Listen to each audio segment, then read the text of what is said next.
Yes, I know this is very late for an NBA draft grades video, but I'm doing this because I wanted to get the draft grades out a little bit after free agency when a lot of these moves have been made and kind of judge after, a lot of teams maybe lost or signed guys and see how the draft kind of reflects that because the NFL is flipped. They do free agency, then the draft. NBA does the draft and then free agency. So what I'm going to do is I'm just going to go over the picks for both first and second round. I will try to include undrafted free agents that I liked in each team as well. If you want to see just my first round initial reactions, some of them are probably going to change a little bit, and I'll show you here in this video. But if you want to see my initial first round reactions to the draft grades, go ahead, as well as winners and losers. Go check out my social medias, TikTok or Instagram. It's Stonehard Sports. And the only thing different here is I'm going to do kind of two separate categories, just so you know. Two teams that had a first round pick and teams that didn't. Basically the teams that kind of made a first round pick, I don't think they should be judged the same as teams that maybe made one good second round pick. And if a team had like multiple firsts and seconds, like you just can't compare those. So I'll be sure to get those two separately. It'll kind of be on a different tier. And then two teams that won't be graded, obviously, are going to be the Denver Nuggets, which did not have a first round pick or second round pick because that was in the Aaron Gordon trade, which ended up turning into Jace Richardson. And then the Houston Rockets, who obviously traded theirs for Kevin Durant. But let's not waste any more time. Bleacher Report has an article saying grading every team's draft grade and trademark performance, and that kind of goes with what I'm doing. So let's go ahead and do that. We'll show their grades, and then I'll give kind of my perspective as well. Let's jump right into the video. All right, so starting off with the Atlanta Hawks, they gave them an A+, and I'm not too far behind. I ended up giving them an A. They were at 13. They traded back to 23 with the Pelicans to get a 2026 first-round pick, which is the most favorable between New Orleans and Milwaukee. I had the Hawks actually taking who they took, being forward Asa Newell out of Georgia, just not trading down. I had him getting him at 13. So just the pick itself, like great value. I don't think he's not some ready now guy, to at least for starting, but he's definitely going to play early. Great offensive rebounder, very versatile defensively, athletic. I think he shows offensive and defensive upside, but he does need to improve in pick and roll situations. He's not really a passer or a ball handler. He was kind of up and down from three, but he did shoot 30%, and I think he shows the efforts to at least take threes and improve from them. But for the Hawks, I mean, they obviously also got Kristaps Porzingis.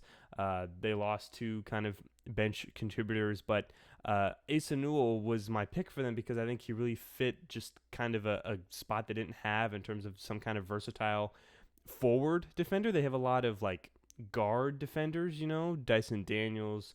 I know Jalen Johnson's more of a forward, but he's kind of a three rather than a four. Asa Newell can play 3, 4, or 5, in my opinion, and I think has great defensive upside. And then the trade is just, I don't know what you want me to tell you that hasn't already been said before. It's an amazing trade, getting a first-round pick that is either the Pelicans, which we'll get to the Pelicans, or the Bucks, which are riding off the coattails basically of Giannis, and if he's healthy or not. I mean, it's probably going to be the Pelicans better, but there's a world where the Bucks could have not an ideal season. Like that's very possible. And then just in terms of the Pelicans, like we already know, I don't know how good they're going to be next year, So I think for the Hawks, I definitely agree with this. Sorry, you can't even see it. I definitely agree with this. A+, I have A, very similar, so good job for the Hawks there. Boston Celtics, they have it an A. I do not agree. I don't agree at all. I have them at a C to C+.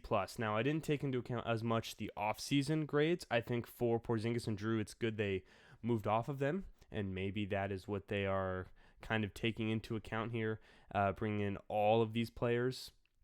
But in terms of the just draft and situation they're in, like it's not necessarily ideal, and the draft specifically, I didn't love as well. They got wing Hugo Gonzalez out of Spain. I thought that was kind of like a C minus pick. As a prospect, I wasn't as big of a fan as him of him. He gives great effort and hustle on defense. He's a good dribbler. He does have overall like solid handles, but he fouls a lot. He had 2.5 fouls per game and only 14 minutes per game. very limited playing time in 5 years of international play, and he's not really shown to be a scorer yet, so I'm not as big of a fan. I would have preferred any of the other centers, like Ryan Kalkbrenner or Max Raymond. Like, I would have preferred any of those guys. And then the second round, they did get a center, Amari Williams, out of Kentucky, which is a B plus. I think, hey, if you didn't take him there, that's a solid pick later. And then Max Scholga out of VCU, I actually did like a little bit. Maybe he has some kind of little upside there, but Amari's not a dynamic pick or anything, but it's something they need. And Scholga's like a solid shot at a guy with some scoring upside. It's not a bad plan at all. It's just the first round pick I would not really have done.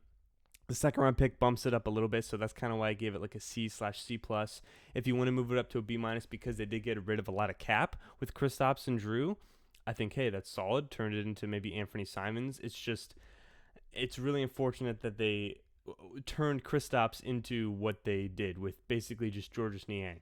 And that's just unfortunate for them. But clearly, with the injury to Jason Tatum, they kind of had to reset and do this. I just would have liked them to get a little more.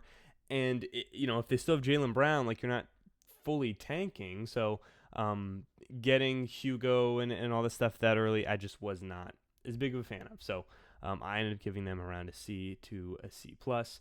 The Brooklyn Nets are the biggest story. There's a B here, and I kind of agree. I gave them a B minus, so I was a little lower.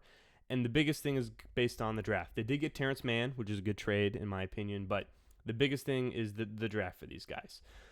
So here's the interesting night that the Nets had. They had the most first-round picks taken by a team ever.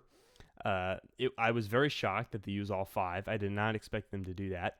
And man, just regarding the overall value, they just did not care at all, really. I mean, they didn't. They were going to take whoever they wanted, but I mean, you have 5 first, so I guess it's fine. But this could have been, I think, an all-time great draft value-wise if they were able to take advantage of just the value they had.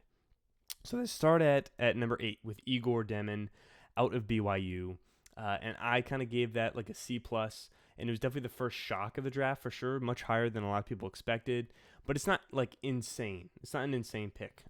It was just very much unexpected. He has big upside. He's 6'5", he's 6'8", officially, and one of the most creative passers in the class.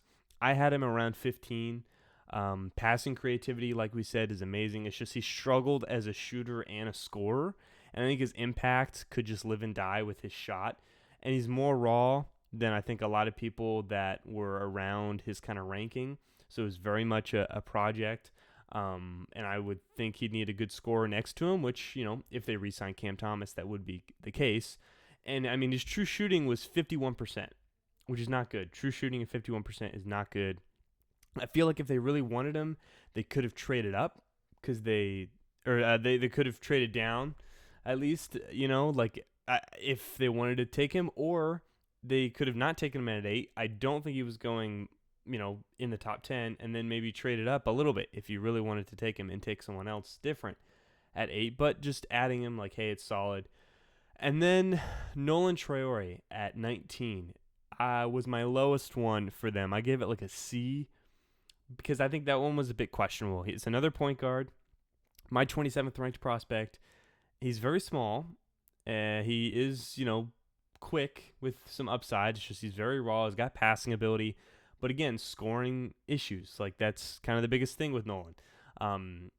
Like, the defense is kind of an NA on defense, to be honest. Very much shooting issues, struggled finishing. Like, getting, Igor, I think, has better defensive upside. Nolan has probably better, like, offensive upside. But getting 2 point guards that both have kind of scoring issues, like, I don't know, that's not ideal. And then I think the best one they made, or not the best, but the second best, I think, was Drake Powell, who I thought was a B. I had him around 25, 26, went at 22. This is a good developmental 3-and-D guy. Limited work, not a complete offensive player, but I like the upside. Like, I wouldn't have changed that pick. The other 2 I probably would have, but I wouldn't change that pick. And then this one, like, the value itself and the pick, like, is not bad. It's it's not great. I can't give it a terrible grade, but it was just weird. They take Ben Serif out of Israel, which objectively the range and where he is, like that's not bad. 26 getting Ben Seraph. He was my 30th ranked prospect. Like he's a good playmaker. He did a good job getting to the line, but he's an inconsistent shooter and he's a high floor passer. So you get another point guard that has trouble scoring and is raw. I just don't get that at all. And then they finished it off with Danny Wolf, which is the best value. I thought it was a B plus. My 22nd ranked guy. Unique passing big, great vision, defensive upside. He wasn't great in pick and roll, had a lot of turnovers, is slower, but his dynamic playmaking I think could be something interesting. There's something there as a unique role player. And then they added Grant Nelson, who's a forward at Alabama, as an undrafted free agent. But this was just super weird that they took this many. I just don't get the strategy, or don't like the strategy of taking these specific 3-point guards that all have issues scoring. Like they're all different sizes. They all do seem to be good passers. Like, but the issue is shooting and scoring efficiency now. Like for this team as well, I don't know how you're going to help them by doing that. I mean, I guess you could just say, hey, if it's, keep throwing stuff at it, and eventually, like, hey, we'll hit on one. One of these guys is going to end up being good, but I think you're just wasting picks, like, at that point. And maybe 2 of these kind of types of players I would have considered, not 3 at all. But Drake is solid. Wolf, I like the upside. They have Cam Thomas if they re-sign him. Claxton, they still have Cam Johnson. They obviously just traded. But they are walking out of the draft with a better team than they walked in, so you can't give them that low of a grade. But I think they're just really, they could have knocked it out of the park. Like, imagine the Nets kept all 5 picks, and it was Kamal Malawach at 8, Kasparas Shakachonis at 19, and you can leave Drake Powell at 22, Seraph and Wolf at 26, 27. I don't care. You can leave it at that. But imagine that was the draft where you get 2 of these point guards that are kind of like that, Kasparas and Seraph. You still get Powell and Wolf, and then 8 is Malawach instead. I think that just would have been like an A or an A+. Like, that would have been a great draft. Or maybe you could have changed it up, get either Queen, maybe if you want him at 8, and you can trade up for Igor instead of waiting at 19. If you really want Igor, you could have traded up, or maybe you could have gotten Traore even later if you wanted. I think this could have been such a great draft, but overall, they got better. It's not terrible, but it could have been much better. So I have them at a B-. So I'm pretty close with them. Hornets at an A. I agree. A-, one of those 2. I think this was a really good draft for Charlotte.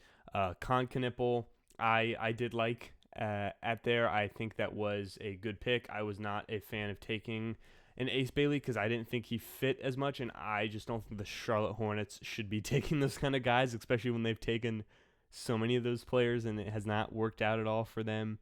And I personally loved Trey Johnson better as just a prospect, but I understand that Con fits from Duke, gonna stay not too far from where he went to college. But shooting efficiency, basketball IQ, effort, I mean, that's all his stuff. He's not the most ideal defender, but again, he gives a lot of the effort for it. But he has the highest floor, not maybe but one of the highest floors in the draft, in my opinion. But he still has room for improvement as a passer, which I think can be pretty good. I think he's more of like a 2 to 3. He's never going to be a point guard, which fits because I think Charlotte has a lot of guys that can play the 1 or the 2. And I think Knipple could step in and play, they have like Nick Smith, Trey Mann, LaMelo. Like, he could come in and start at the 2 or the 3, I think. So I like that pick for Charlotte. And then Liam McNeely, I was not as high on in general. He was my 29th ranked guy, and they got him at 29. So I'm totally fine with that, to be honest. 3-point shooting was not good, but you hope it's better in NBA because it was good in high school. He was a little bit worse than really I expected. Struggled his freshman year, but going to need some improvement. He's got kind of defensive upside a little bit, but more so offensively. Not really going to be anything crazy defensively, but I think it was solid value. Like, hey, that's good. And then in the second round, they did good as well. Got exactly who I wanted them to. I would have maybe gone with someone like just one other guy different from Sion James, but Sion James was one of the 2 that I would have really liked. Matching with Con Knipple was at Duke as well. He's a good on-ball defender, can keep the offense intact. He was limited at Duke last year and had more turnovers per 48 minutes than you would like, but he's nothing special or anything, just a high floor defensive contributor. Good there. And then Ryan Kalkbrenner, I think that was a great pick. Definitely needed him after trading Mark Williams. Massive, shot a little bit from three. I think he could be a little more aggressive as a rebounder, more of a traditional offensive and defensive guy, but they totally needed it. Mark Williams trade was inevitable. It was great value there. And they signed a bunch of other people in free agency. I think they're just trying to build a team that is just not just stuck in this like 14th to 11th range, maybe 10th if they're lucky in the East. Like, just get out of that. Try and make the playoffs. Even if you're not drafting for the highest ceiling ever, I think this is finally something that it should be doing, and I like it. Charlotte Hornets, I agree, A or A minus for them. The Bulls, B plus. I'm gonna give them a B. This is the definition of a B for me with the Noah Sengue pick. It was definitely not the pick I would have made, but it was the position I was expecting them to target. I had him around 20th. He's an anomaly lengthwise, super young, did a good job getting to the line. He didn't shoot too well, though, not super strong, but he's a good developmental, versatile forward. I would have liked Queen, personally. I really would have preferred that if they got him. I thought this was a great spot for him. But, hey, that's just my opinion. And then Lachlan Ulbrich out of Australia. Intriguing second round shot. He's a forward, but nothing really much to say here for the Bulls. Just the definition of a B. They traded Lonzo for Okoro. So I guess whatever. I mean, sorry Bulls fans, but hey, if this hits, this is awesome. If not, it's just forever being stuck in the purgatory that you guys have been in terms of being in that 9-10 range and just not really doing much one way or the other. So they kind of just stick with that. Then next is the Cavs. They give them a B minus. I gave them a B as well. Remember, this is a different tier, so only a round 2 tier. So B for them. Tyrese Proctor was the pick. They didn't have a first round pick due to the Donovan Mitchell trade, which their pick ended up being Liam McNeely. But they got Tyrese Proctor. I think this is a good second round point guard with them having Ty Jerome gone. Niang, in terms of the second round guy they got, is really just a shot at whatever. Not really much to say there. But Proctor makes sense with the impeding free agency of Ty Jerome. They already lost him, obviously. I wasn't as high on Proctor in general, but 49, you just can't hate that. So, yeah, not bad. We'll see if he can contribute and help out the Cavs there. Dallas Mavericks, A+. I agree. There's nothing else you can give them. You just can't. They got Ryan Nembhard out of Gonzaga as a free agent. Love that, too. Yeah, it was the right pick. Obviously, I don't think it was rigged. Maybe that's my opinion. I think they just ended up getting pretty lucky. I think people don't really understand the process that the lottery kind of has to go through for that to happen. It's not like these little envelopes that you can make one cold and then pull it out. It's not like that anymore. But I think they just got kind of blessed with this. But, hey, I'm excited to see how it works out with him, Kyrie, AD, Lively, Gafford. I'm intrigued. I'm definitely intrigued, and I hope he has a great career, and I think he will. So A+ for the Mavericks.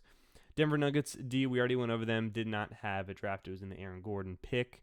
The Detroit Pistons, they got an A. I gave them a B. Chaz Lanier was also the only one. Could have been a B- as well. I was not as big of a fan of Chaz Lanier. They did not have their first round pick because it was traded all the way back in 2020 with Houston for, if you remember, Christian Wood.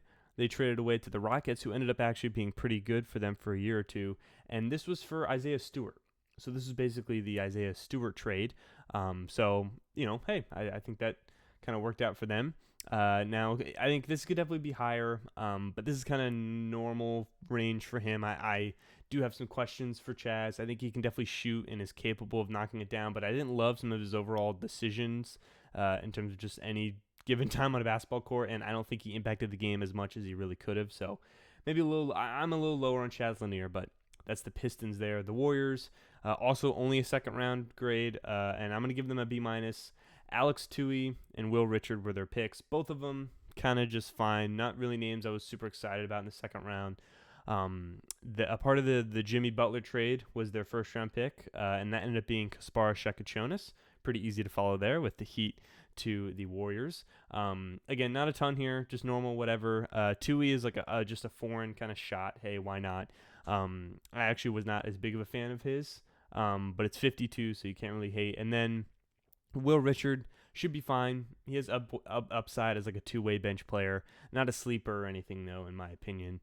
So I think it should be a little lower for them as well. The Houston Rockets, they did not have a pick, but Kevin Durant, sure, like it. I think Kevin Durant will be a good addition there. I think it's a good trade in terms of Jalen Green. Like, I was not a big fan of Jalen Green. You give it the 10th pick, end up going there. I think the Rockets and Suns, like, I think that was good for both sides in my personal opinion. I think that was good for both. Considering the Rockets were just the 2 seed, hey, Jalen Green showed you, hey, he had one good game of the playoffs, held you back the other times. I think with what you have and hoping guys can take a step up, I think for that specific trade, I think it was good for both sides. And it was what I had predicted, actually, in one of the first mocks I did. So that was kind of funny, like to a T, basically. Next is going to be the Indiana Pacers. Again, only a round 2. B+, I agree. Cam Jones. Talion Peter is like a name I had no idea beforehand. He was from Liberty, who made the tournament. Not gonna lie that I knew him before. I had not heard of him at all. So hey, maybe he's something. But I'll give it a B- there. Just because I don't know him doesn't mean it's a bad pick. And it's 54. And then 38, Cam Jones. I give it a B+. I didn't love Cam Jones as much as I thought I did. But still at 38, I think it's good for Indiana because he can probably come in and play right now for them with the Tyrese, his unfortunate injury in the finals. So I think Cam Jones will be a contributor. I just don't know how good, but I think it made sense for them. So definitely B+. Clippers, they were a first-round team, so finally don't have to have that round 2 grade there. But they were a first-round team, and they gave them a B+ here. I ended up giving them a little bit lower. I give them a B. And I think the second round pick definitely saved it for me. YKN, right there at a Penn State. I thought that was like a C++. C. It was a bit of a shocker. No hate on Yannick or anything, but I just was not as high. But the traits are there. They 100% are. The length, the overall physical attributes, like totally. I just liked other bigs that I thought the Clippers could have gone with here. And then in the second round, but it is 30, it's fine. And then in the second round, getting Kobe Sanders, while he definitely wasn't a first-round pick, at number 50, I really like it. He was 37th for me. He's a great playmaker. Didn't have a lot of turnovers that came with it, to be honest. Drew a lot of fouls. Was really good offensively. He's not a defender, though. And he's limited as a scorer. He's really only going to be shooting threes or doing layups. Not going to be getting crazy or anything, but I just think he's a connecting, like, proven professional playmaker who can hold his own scoring when needed, and I really like that for the Clippers. I think that's awesome for them, so that moved it up to me as a B overall. So I would kind of agree with their grade here. The Lakers, they gave them a C+. Again, this is only a round 2. I ended up giving them an A. I really liked Adu Thiero. He was one of my highest guys in terms of the difference between the consensus and myself. I had him at 23. And obviously the first round pick, it was the last first rounder, a part of the Anthony Davis trade. But I don't know why this is getting such a bad grade. Maybe they just don't like him. Maybe they wanted him to be aggressive, I guess. I don't know, but I really like this for them. He's a high floor and a lower ceiling, but versatile, aggressive defender. Really good switch defender, good size, good athlete. He's aggressive for contact. He had injury issues that he's not a three-point shooter, but he's something they didn't really have. They didn't really have this guard/wing switch defender like this. I mean, I think this is exactly what they needed. I know they also needed a big, but they addressed that in free agency, obviously. Maybe it's not the pure defensive big that they would have liked, but I think I'm not going to hate on it just because they didn't get a specific position that they probably needed, because they also needed a guy like this in Adu Thiero. So at Arkansas, I really liked this. I think it was a fit, and I gave it an A+ or an A. So I'm a little different here. But again, only round 2 grade. Next is the Memphis Grizzlies, an A. I totally agree.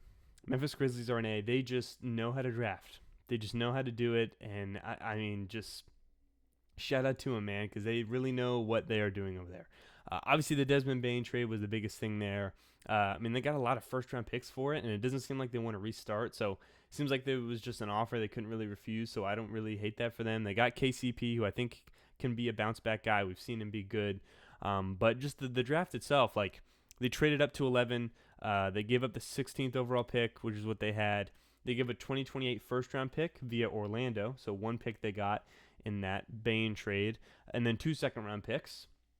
I think that's a fair trade, and for who they got, like I like it, man. I like it. Cedric Coward was one of the guys that I was a little bit higher in consensus on, and even then, a lot of people were finding out about him. But trading up for him is something I totally would have done if I was kind of with them, and I really like it. He has great length, good slasher, rebounder, defensive upside. He showed good shooting ability. Like it was just he showed a ton in the few games he played. He can kind of get pushed around a little bit, and he needs to improve his overall ball handling.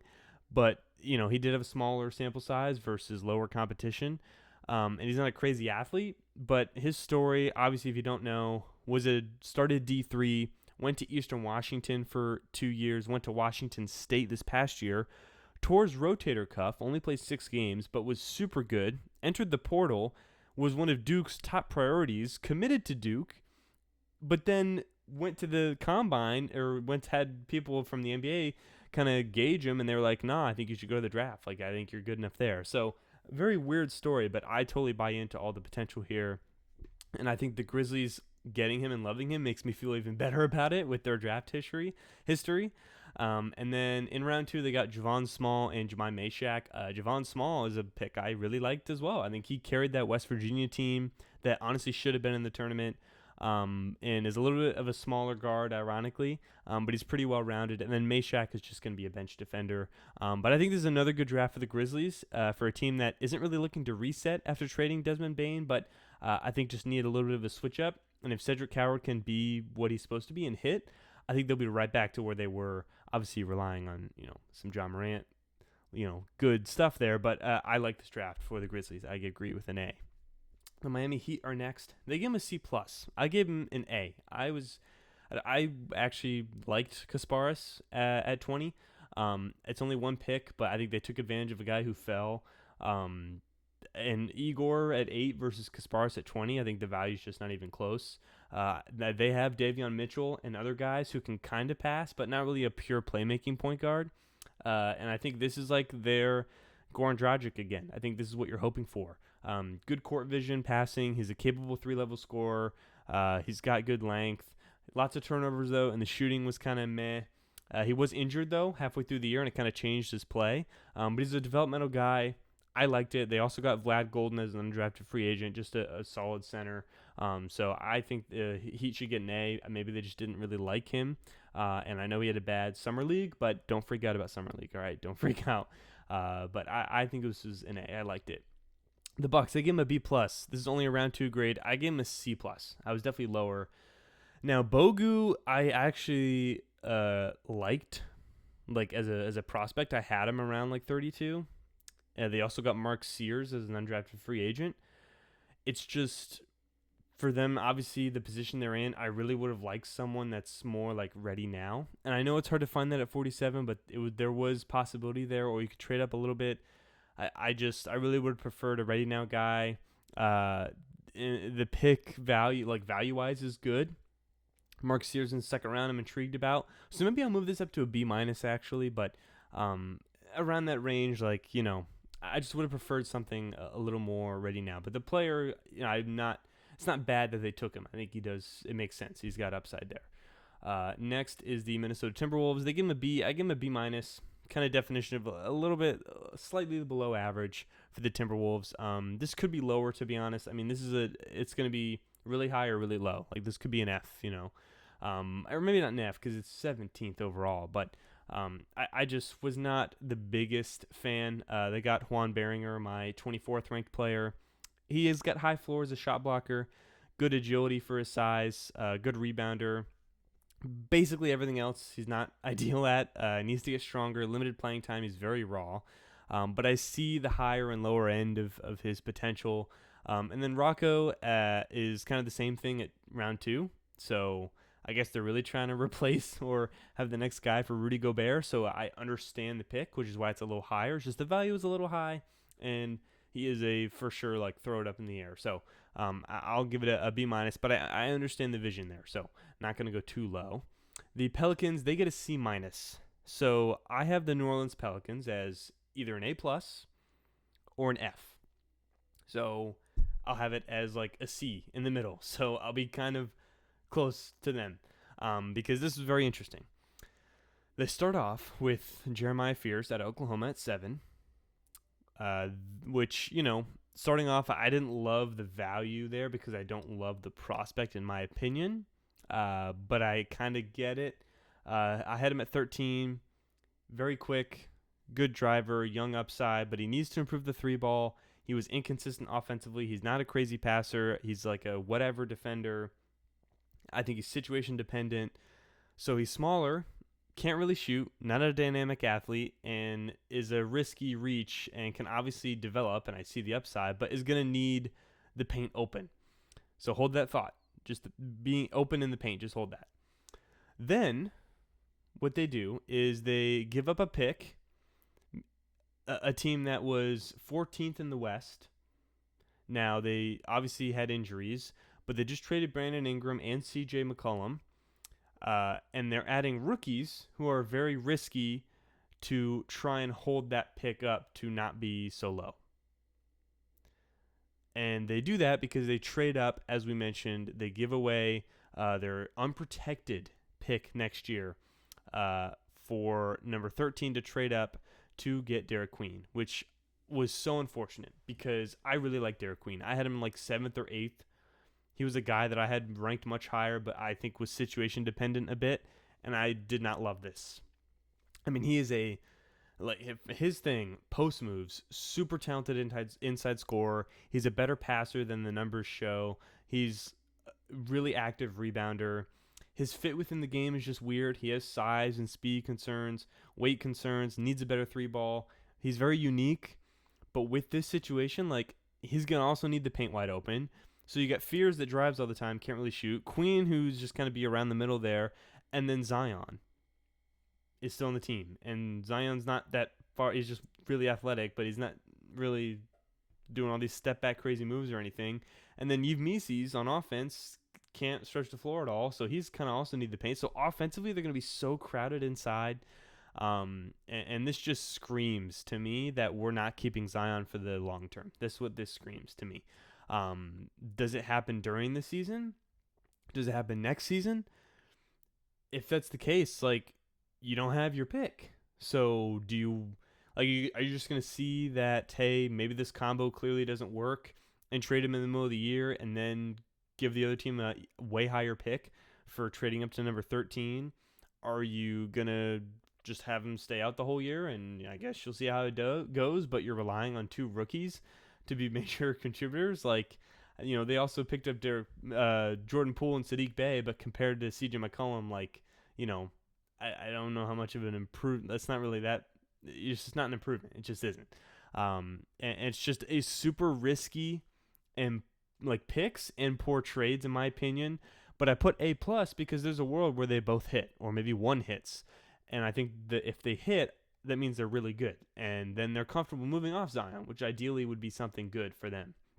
But there's absolutely a world where it doesn't work. They both don't hit.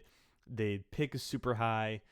Queen is the one I'm the most confident in, but it's not an ideal situation for him. And it's just super risky. And then I move up a little bit. Instead of a C-, I do a C because I like Micah Peavy in the second round at Georgetown. He's like a well-rounded, high-effort, two-way wing. I think he has potential impact if his shooting is translatable. So potentially stuff there, but just so risky. I don't know how the fit's going to work, and it's unfortunate because I really like Queen. Fears I wasn't as big of a fan of, and it's just man. Again, could be an A+, could be an F. We'll put it together. I guess it's a C. The trade plays into a factor. Maybe the second round pick is good. A lot of stuff going on with the Pelicans. Keep an eye on them, but I'm not too sure how this one is going to work out, so we'll see for them. Next is the Knicks. Their first round pick was in the Mikal Bridges trade, so that's why they don't have it. And they took Mohamed Diawara in the second round here, and I didn't love this. I mean, it's second round, so if I give them a D+, who cares? But still, they picked Kobe Sanders, which I think I really would have liked because I feel like they could have needed someone right now. They could take advantage of this open East and maybe get to a finals.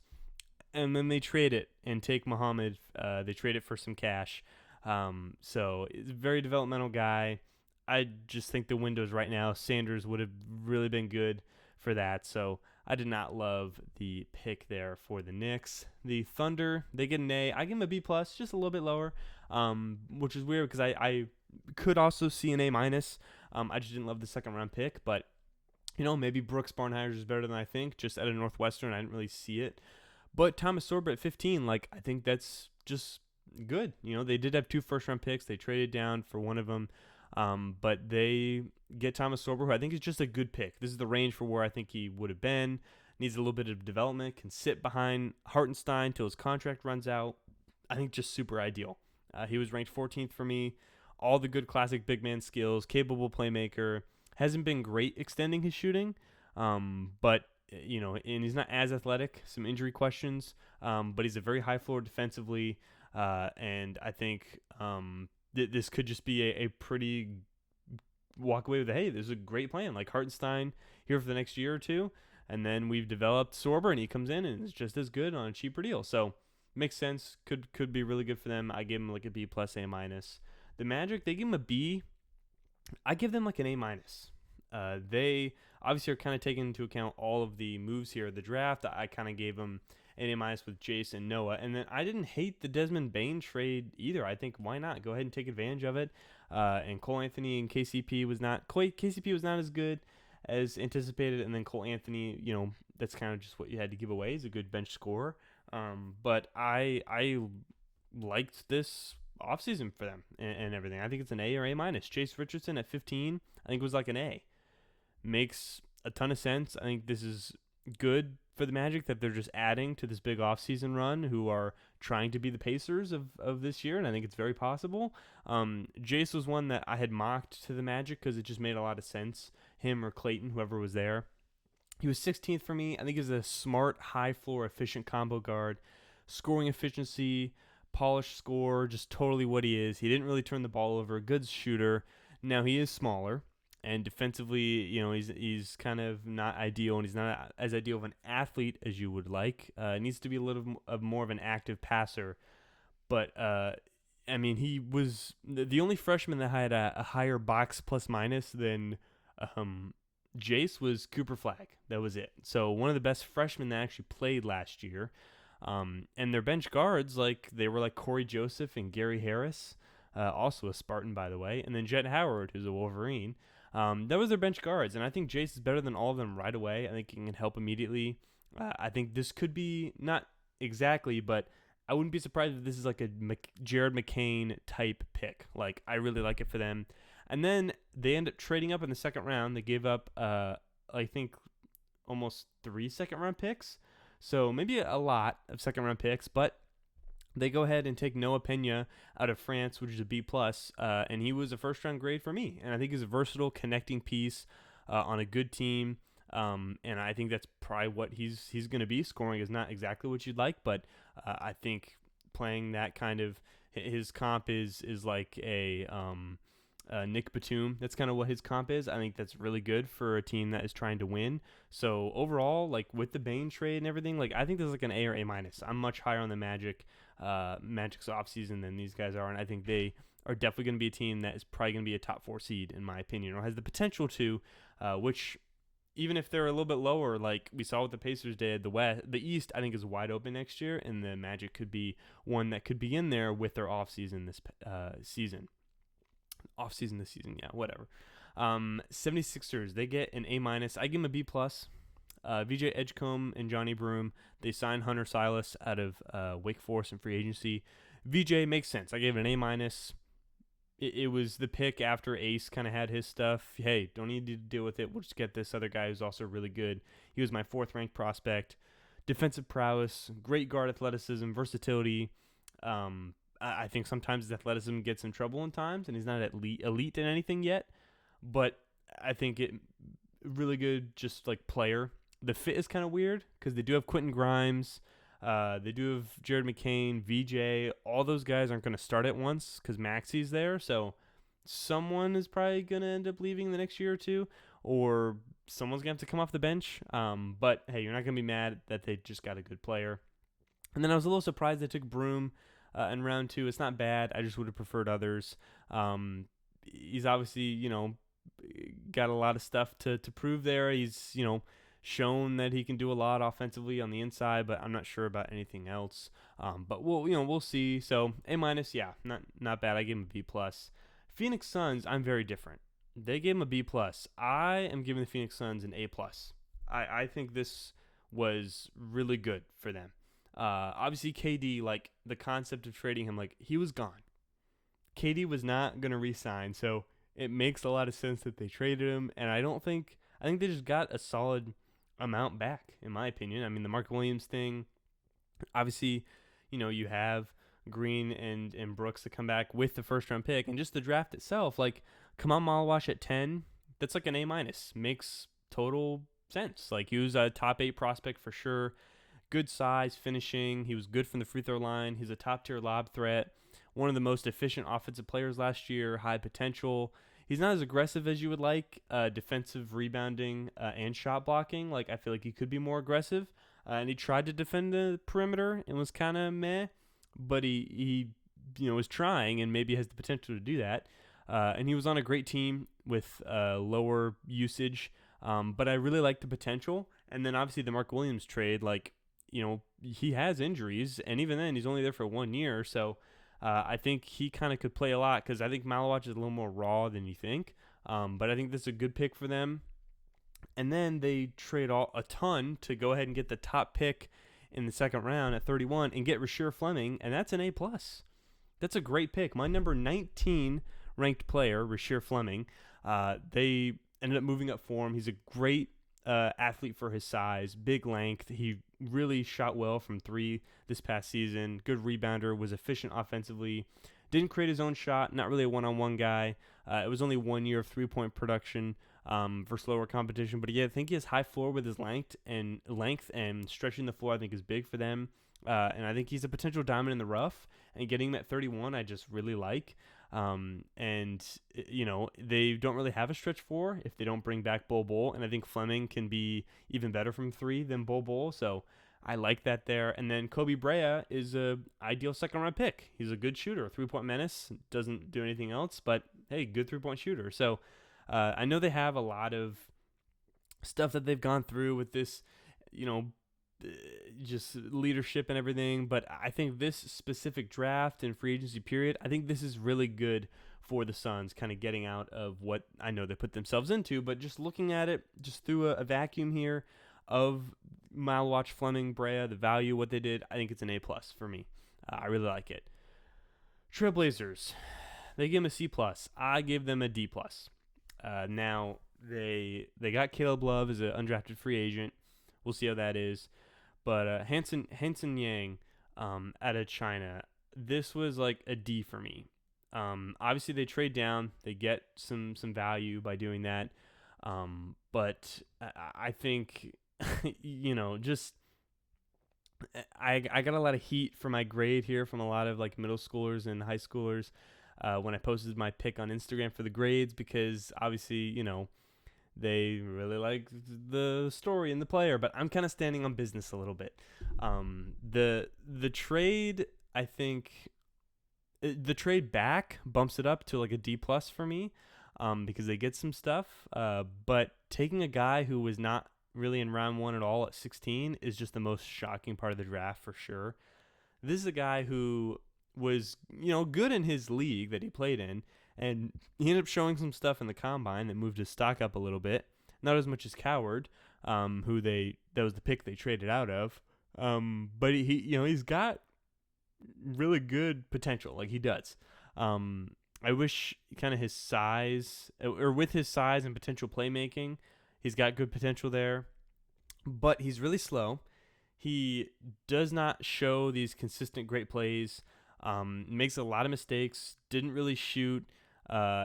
Isn't some defensive menace at all, and it's like going to take at least like 2 years for him to get any semblance of first round pick value, let alone at 16th. And this is borderline like Bruno Caboclo in my opinion. Not the exact same, but it's closer than you think.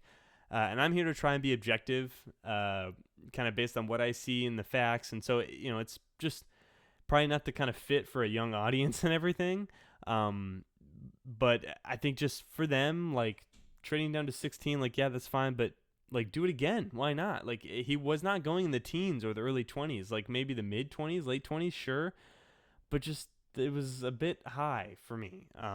Plus their roster, like they have Ayton, which they obviously just left, so they don't have Ayton, but they Robert Williams. I'll see what he's there, but even then, they have Clayton there or Klingon, Donovan Klingon, and he's very similar to Klingon already in play style, so that's kind of weird.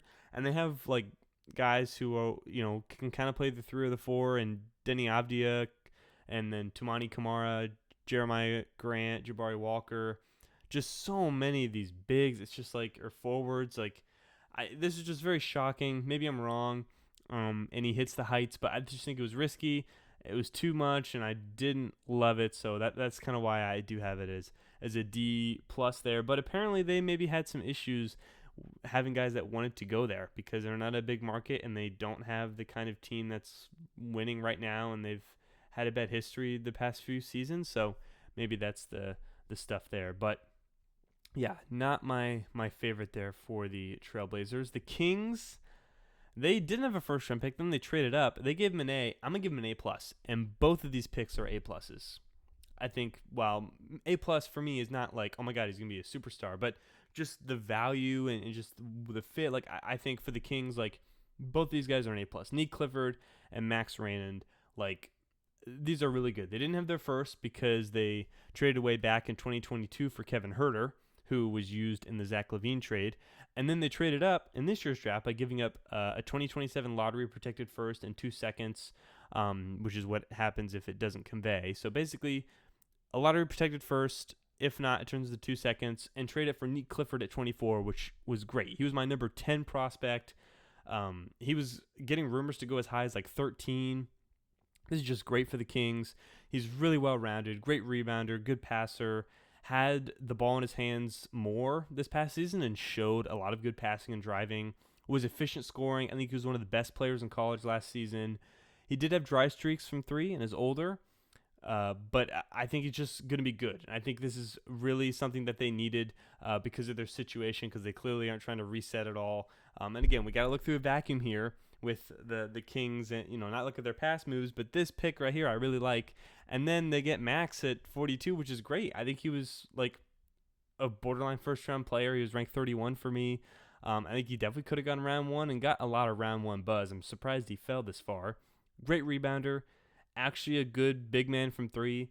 He's not a playmaker or ball handler, not as good of a defensive presence. He's more of like an offensive, versatile guy and rebounding. But I think they just totally got better as a team. And I think a team that doesn't want to be down anymore, like that's kind of all you can ask for is just get better and get 2 guys that I think can contribute. And I think Clifford has a pretty solid ceiling as a guy who can be not an all-star, but like a pretty good player for you. So doing that at 24 and then getting Max at 42, A plus value for the Kings. Next is the Spurs, A plus, not too far off. I gave him an A. Dylan Harper, not much. What do you want me to say? Like, obviously, definitely the pick there. I think there's a tier gap, but it makes sense. Just the backcourt's going to be a little weird with Fox, Castle, and Harper. You have to figure out kind of what goes there, so that'll be kind of interesting. They'll at least get, something if they can't have all 3 out there, because all 3 are very valuable. And then Wemby does help the situation a lot, obviously. And then at 14, I think just another good pick and prospect. It was Carter Bryant. At 14, he was my 12th ranked guy. Just raw 3-and-D projected dude, but shows a lot of potential upside. Not a guarantee, but I think a good bet with your second first rounder. Like just very ideal. Like, hey, we'll take this flyer on a guy that everyone seems to like. Know he's developmental. It's in the middle of the first. Like just pretty good, typical like second first round pick. So yeah, I like this for them. The Raptors, they give him a B plus. I give him a C minus. I was not a fan.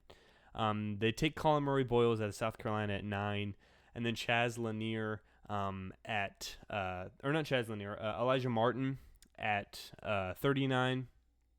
So this is kind of interesting because they parted ways with Masai Ujiri right after the draft, which was kind of weird. Like Did they not like him? Was this planned? If so, I assume he didn't have much say in this anyways, but maybe he did. It's just because this is like exactly how this guy drafts Masai Ujiri, so I don't know. This is really weird. But I was not the biggest overall fan of the value or the fit. He was 17th for me, Colin Murray Boyles was. He's a versatile defender. He's got great hands. He's shown passing prowess. He's a good rebounder, but he's not an ideal athlete for how like much smaller lengthwise he is. Not a shooter. Passing upside has been there, but he's had the turnovers to match right with it. He's very polarizing, and he's kind of hard to pin. But with him being here in Toronto, like Brandon Ingram, Scotty Barnes, RJ Barrett, Grady Dick, and now Colin Murray Boyles, like all these guys can't start together. And it's going to be hard to see them all playing together in general. So maybe RJ is the odd one out. Maybe he's gone. And even then, I still think keeping RJ is better than, what Colin Murray Boyles I think will be, in my opinion. And they kind of needed another center. Like they re-signed Jakob Poeltl, obviously. They had Chris Boucher. But I really would have preferred Malawach or some other center trading down at 9. I think Malawach would have made way more sense. I was just a little confused about that. And then Chaz Lanier, Elijah Martin, like, hey, not bad. It's fine, whatever. Maybe it's a C instead of a C minus. But, I don't know. I'd probably move it up a C a little bit because Elijah Martin, I think, was actually not bad at all. Second round pick. So maybe that moves a tiny bit. But Colin Murray Boyles and how that went out, not the biggest fan in my opinion. Only 2 left. The Utah Jazz at obviously pick number 5 and then 18. They give him a B+. I also give him a B+. Ace Bailey at 5. Now I gave it an A- at the time. Maybe I'll move it to a B+. I don't know. It's not what we expected for a Jazz draft, but it's not bad. Not bad. Obviously you have the Ace Bailey stuff of him not wanting to be there. We'll kind of see how it goes. I'm honestly happy he didn't get his way. I really hate those entitled players like that. It's just not my thing. I really don't like that. So kind of happy that he didn't get whatever he wanted and went to Utah. But, I had him ranked lower than a lot of people. I had him 6th. And so him going 5th, just value-wise, it does make sense and I understand it. And it kind of fit just with where I had him ranked. So maybe some people have it an A+. I probably have a A-, B+. But he is the high potential guy. I mean, that's what he is. Athleticism, rebounding, size, upside. Upside's the thing with this dude. He's got a great pull-up jumper. He's just very inconsistent. He's not a playmaker. Makes questionable decisions. Gonna need to develop. He struggled versus stronger guys in his face. Really panics sometimes. He had a .63 assist to turnover ratio. He took a lot of mid-range shots, which I don't think is as valuable in the NBA. So it's really not a guarantee. But they did get 2 more ready now guys. So I think that's why I bumped it up to an A-, because they also got Walter Clayton at 18, which is shocking. Maybe a little high. I had him at 21, but I understand it. Great pull-up dribbler and shooter, super clutch, high usage. But he's smaller, older, limited upside. He can take poor shots. Questions about getting to the rim. Not a rebounder, but I think a potential maybe good proven high floor score. Maybe off the bench or it could be scoring, and they kind of lost a little bit of that with Jordan Clarkson. So I think that could be there. I would have preferred Kasparis here, but it's fine. And then John Tonje in the second round, I kind of liked as well. Another guy. It's weird they took both him and Clayton, but it seems like they want just one of them to work out. Tonje, not an athlete or a defender or passer, but also just kind of a bucket getter. He can shoot both on and off the catch. Shot 90% plus from the free throw line. So it's hard because I know the names and they're not bad. I just don't think this is as high as some people think because of the Ace Bailey situation. Not even a guarantee as a prospect. And then Clayton is good, but he's not a guarantee, maybe like you think, in my opinion.